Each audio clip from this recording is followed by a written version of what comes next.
Nós queremos saber onde f e g são iguais. Se a f é 2 elevado a seno x e a g é igual a 4 elevado a cosseno x, o que a gente tem que fazer é deixar as bases iguais.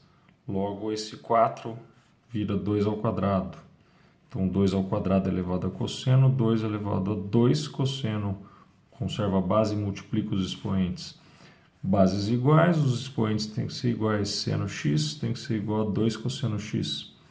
Dividindo por cosseno, seno sobre cosseno igual a 2. Seno sobre cosseno é a tangente x, logo tangente x igual a 2. Podemos criar um triângulo auxiliar. Se eu sei que a tangente de x é igual a 2, é o mesmo que 2 sobre 1. E a tangente é o cateto oposto sobre o cateto adjacente, 2 por 1. Por Pitágoras, a gente acha a hipotenusa, 2 ao quadrado, 4, com mais 1 ao quadrado, 5, raiz de 5, portanto, é a hipotenusa. Se eu sei a hipotenusa, eu sei agora o cosseno x. Cosseno de um ângulo, cateto adjacente pela hipotenusa, 1 por raiz de 5, que racionalizando me dá a raiz de 5 sobre 5. Nós sabemos que o cosseno de 72 é 0,309 e esse também é o cosseno do xc.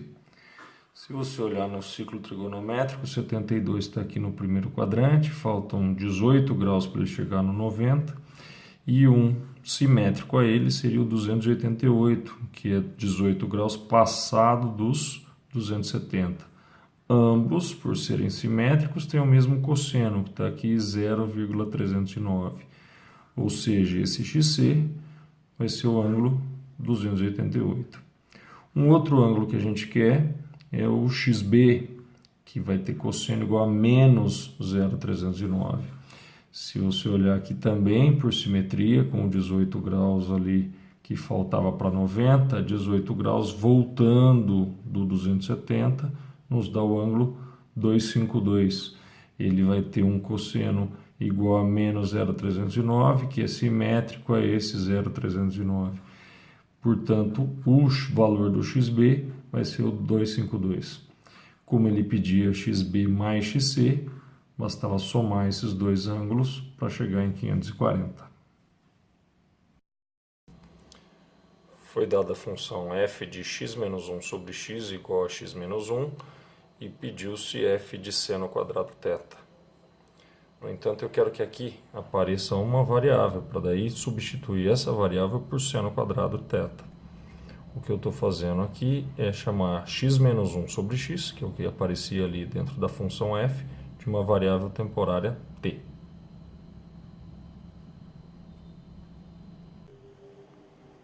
Vamos isolar o x. X menos 1 é igual a x vezes t, o que me dá x menos xt igual a 1, colocando x em evidência, 1 menos t igual a 1. Esse dividido, 1 sobre 1 menos t. Portanto, onde houver x eu vou substituir por 1 sobre 1 menos t. E onde houver x menos 1 sobre x, eu vou colocar t. Onde havia x menos 1 sobre x, nós substituímos por t, então fiquei com f de t, igual, onde havia x, eu coloquei 1 sobre 1 menos t. Logo, isso se torna 1 sobre 1 menos t menos 1. Se a função, dependendo de t, é isso, calcular f de seno quadrado t, de θ é substituir o t por seno quadrado θ. F de seno quadrado θ será igual a 1 sobre 1 menos seno quadrado θ menos 1. Esse valor, pela relação fundamental, é equivalente ao cosseno quadrado θ. Temos, então, 1 sobre cosseno quadrado θ menos 1. 1 sobre cosseno quadrado Posso transformar em secante quadrado, mas aqui acho mais recomendado você tirar o mínimo. Cosseno quadrado, divido, multiplico. Divido por 1, cosseno quadrado. Pela relação fundamental, isso é seno quadrado sobre cosseno quadrado θ. Isso vai ser tangente quadrado θ.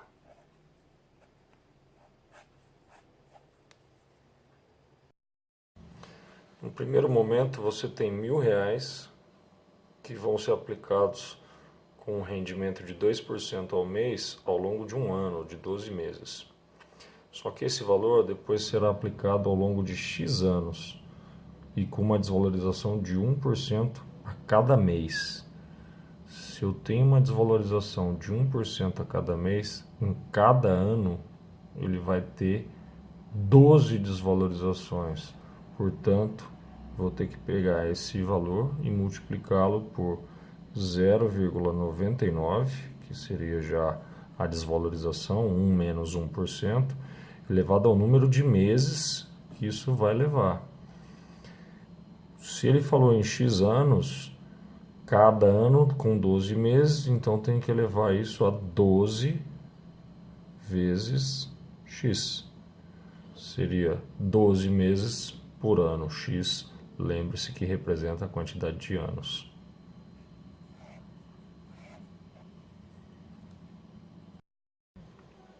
Se a última tecla digitada foi B, B faz uma multiplicação por 5, o valor que nós temos 10 foi obtido através de uma multiplicação por 5. Logo, 5x seria 10, o que nos dá um valor x igual a 2.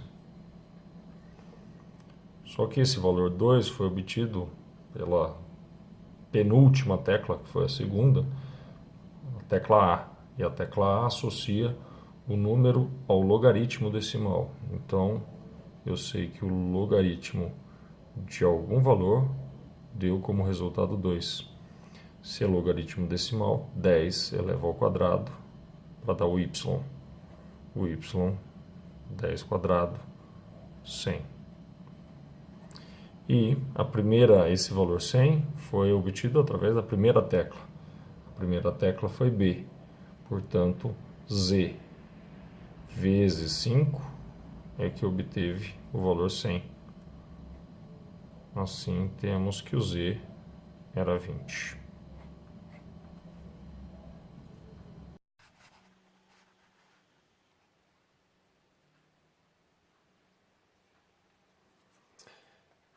Ele diz que o cosseno de 2x é 2 cosseno x, que quando ele dobra o ângulo, dobra também o valor do cosseno. E quer saber qual é o valor do ângulo, portanto, onde há cosseno de 2x, uma das maneiras de transformar é para 2 cosseno quadrado menos 1. Isso fica igual a 2 cosseno x. Passo isso para cá. Isso se torna uma equação de segundo grau. Se eu calcular o delta, b ao quadrado, menos 4 vezes a vezes c, como c é negativo, 4, 2, 8, delta é 12. Portanto, os valores possíveis de cosseno seriam menos b, mais ou menos a raiz do 12, 2 raiz de 3, sobre 2a, como a é 2 sobre 4. Isso nos daria 1 mais ou menos raiz de 3 sobre 2. Se olharmos para os dois valores, um deles vai ser descartado. 1 mais raiz de 3, isso é mais do que 2. Dividido por 2, ficaria maior do que 1. O cosseno tem limite máximo igual a 1. Portanto, o único valor válido será 1 menos raiz de 3 sobre 2.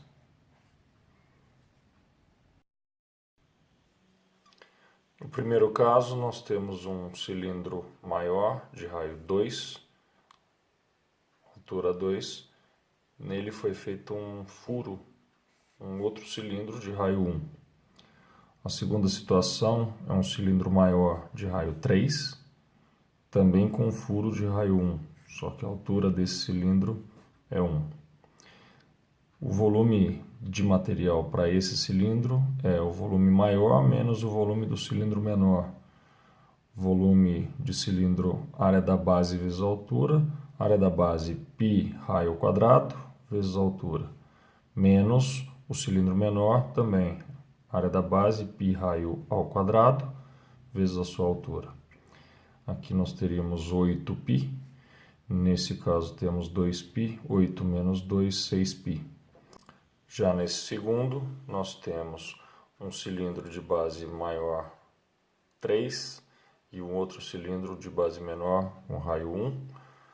A área da base π raio ao quadrado vezes a altura me dá o volume do maior, menos do menor, área da base π raio ao quadrado vezes a altura. Aqui temos 9π com menos 1π, 8π.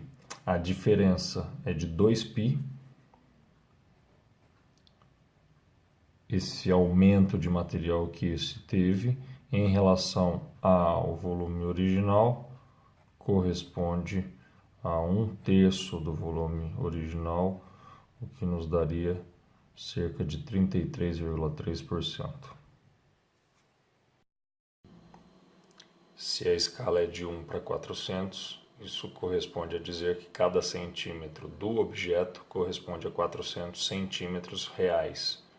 Como vamos comparar volume, devemos elevar os dois lados ao cubo.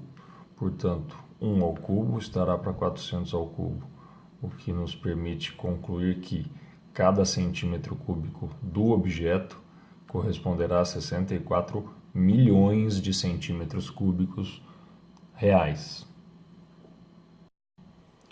Se o objeto tem 25 centímetros cúbicos, isso vai nos dar volume V real em centímetros cúbicos.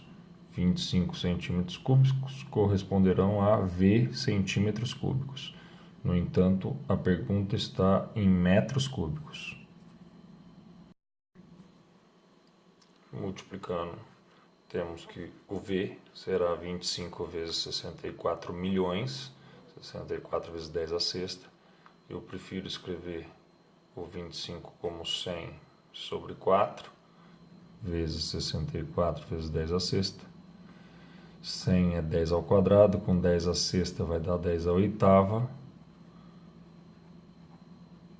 E 64 dividido por 4, 16.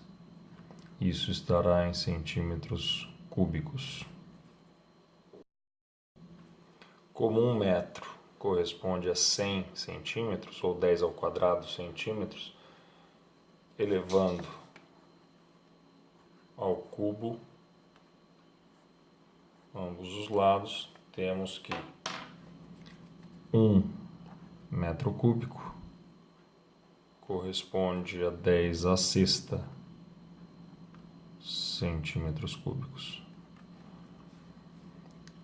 Logo, dividindo isso por 10 à sexta, temos 16 vezes 10 ao quadrado, metros cúbicos, 1.600 metros cúbicos.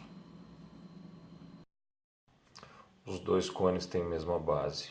Seus volumes são área da base vezes a altura sobre 3, área da base vezes a altura sobre 3. Fazendo uma razão entre esses volumes, o valor é 14 por 16 ou 7/8. Quer dizer que o volume desse cone vai ocupar 7/8 do volume desse, restando 1/8 vazio. Esse 1/8 ele é 1/8 do cone total. 1/8 é a razão entre o volume disso pelo todo. E isso corresponde ao K ao cubo. Logo, o K é igual a meio.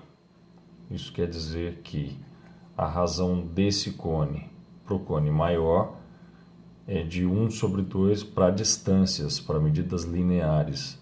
Então, se a altura do cone maior é 16, a altura do cone menor é metade, 8. O tronco de cone, portanto, tem altura 8 também, 16 menos 8. O que ele quer é a razão entre a altura do tronco e a altura H2 do cone maior, H2. A altura do tronco a gente acabou de visualizar que é 8 e a altura do maior 16. Portanto, meio.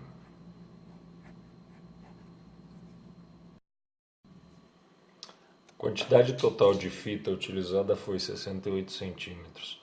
Só que você tem fita nesse sentido e uma outra que cruzaria aqui. Se o total são 68 centímetros, essa fita que está indicada em rosa tem 34 centímetros. Aqui eu representei A, B e C, as três dimensões do paralelepípedo, e aqui representado de novo com a diagonal. A diagonal do paralelepípedo ao quadrado vai ser as três medidas ao quadrado, A, B e C ao quadrado somadas. Como essa diagonal era 13 ao quadrado, 169. Passo esse C quadrado subtraindo para cá e guardo essa relação. Esse comprimento de fita, então, sendo 34, temos que esse comprimento corresponde à diagonal desse retângulo de base com A por B como suas dimensões. Então, essa dimensão seria a raiz de A quadrado mais B quadrado, obtido por Pitágoras. Temos duas dessas, duas vezes essa dimensão, mais 2C, esse lado mais esse, dando os 34 centímetros de comprimento dessa fita rosa. Dividindo tudo por 2, raiz de A quadrado mais B quadrado, mais o C, igual a 17. Isolando essa raiz, subtraio o C, elevo ambos membros ao quadrado, fico com A quadrado mais B quadrado igual a isso ao quadrado. Fica quadrado do primeiro, menos duas vezes o primeiro pelo segundo, mais o quadrado do segundo. Como A quadrado mais B quadrado, pela relação anterior, era 169 menos C quadrado, substituir igual a essa parte. Passando tudo para lá, obtenho 2C quadrado menos 34C mais 120 igual a zero. Dividindo tudo por 2, C quadrado menos 17C mais 60 igual a zero. As raízes seriam 5 e 12. Como ele havia dito que a aresta lateral tem mais que 8 centímetros, nosso valor maior que 8 centímetros é 12. Vai sair do ponto B até o ponto A. Portanto, ele vai fazer esse trajeto do para o A. Depois do A, ela vai até o ponto M, saindo daqui, vindo até o M. E logo em seguida do M vai até o ponto H. Sai do M, vem até o H. No entanto, o pedido é a projeção ortogonal desses deslocamentos no plano que contém o chão, que seria para a gente o plano ABCD. Quando ela sai do B e vai até o A, isso está no chão, então se eu estivesse olhando de cima, eu faria esse trajeto do B para o A. Seria um segmento visto no retângulo ABCD, o próprio segmento AB. Quando ela faz esse trajeto do ponto A ao ponto M, está andando nessa face aqui, só que a projeção entende a sombra desse segmento AM, a sombra sobre o plano ABCD. Portanto, é como se ela estivesse no plano ABCD voltando para esse ponto que eu marquei aqui, L, o ponto médio desse segmento. Então ela faria esse trajeto do A até o L, voltando. E na sequência, ela iria do ponto M ao H, só que a projeção do ponto M, a gente vê o L, e a projeção do ponto H no plano é o ponto D. Então o trajeto a ser realizado é do ponto L até o ponto D. Então a projeção que a gente teria seria segmento com esse outro segmento no plano ABCD. Ele diz que esses dois sólidos têm mesmo volume. Esse é um prisma de base triangular. Então, essa é a base e isso aqui passa a ser a altura desse prisma. Lembra que num prisma a mesma área tem que se repetir ao longo da altura. Portanto, é esse triângulo retângulo que se repete ao longo da altura 3. É ele que é repetido ao longo dessa altura. Para calcular o volume de um prisma, você faz a área da base replicada ao longo da altura, então a área da base vezes a altura. A área da base, nesse caso, é 6 vezes 4 sobre 2, que é a área de um triângulo. 6, 4, 2, vezes a altura do prisma, 3, 4, 2, 6, 36. Já o volume da pirâmide, a gente vai ter 1/3 da área da base, que vai ser A quadrado, vezes a altura, 4. Que a gente tem aqui os dois volumes são iguais, portanto, 1/3 de A ao quadrado vezes 4 igual a 36. 3 multiplica, o 4 divide, então A quadrado vai ser 36 vezes 3 sobre 4. 36 por 4, isso dá 9 vezes 3. Já que o A quadrado é isso, e a gente quer o valor do A, que é a aresta da base, tira a raiz disso, raiz do 9 fica 3 e a raiz do 3 permanece. Essa é a aresta da base. Olhando para a face BCHG, que é um quadrado, eu chamei o lado de A. Note que os pontos P e Q fazem a divisão desse segmento em 3 partes iguais. Portanto, esse lado PQ, ou esse segmento PQ, vai valer A sobre 3. O lado do quadrado dividido por 3. Esse triângulo que a gente tem aqui, GHJ, e esse triângulo JPQ, são triângulos semelhantes. E a razão de semelhança é 3:1. Por conta dessa relação que a gente acabou de ver aqui. Logo, se a gente falar que essa aqui é a altura H do nosso triângulo GHJ, essa altura do triângulo JPQ tem que ser 1/3 daquela, portanto, H sobre 3. E o H mais H sobre 3 dá o lado A, portanto, H mais H sobre 3 é igual ao lado A. 4H sobre 3 igual ao A. Logo, o H será 3/4 de A. Se o H vale isso, a gente pode calcular a área desse triângulo GHJ.